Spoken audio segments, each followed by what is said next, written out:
ভাই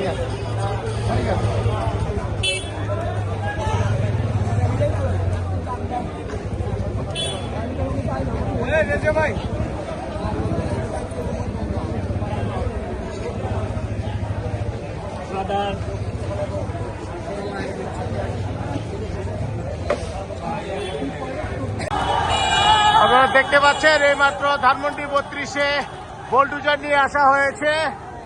ধানমন্ডি 32-এ বাড়িটি ঘুরিয়ে দেওয়ার জন্য এই মাত্র বিক্ষুব্ধ ছাত্র জনতা আপনারা দেখতে পাচ্ছেন যে বুলডোজার নিয়ে তারা ইতিমধ্যেই চলে এসেছে। বুলডোজার নিয়ে তারা চলে এসেছে যে 32-এ যে বাড়িটি আছে তা সর্বশেষ তারা ঘুরিয়ে দেওয়ার জন্য তারা ইতিমধ্যে বুলডোজার নিয়ে আসা হয়েছে, আপনারা দেখতে পাচ্ছেন।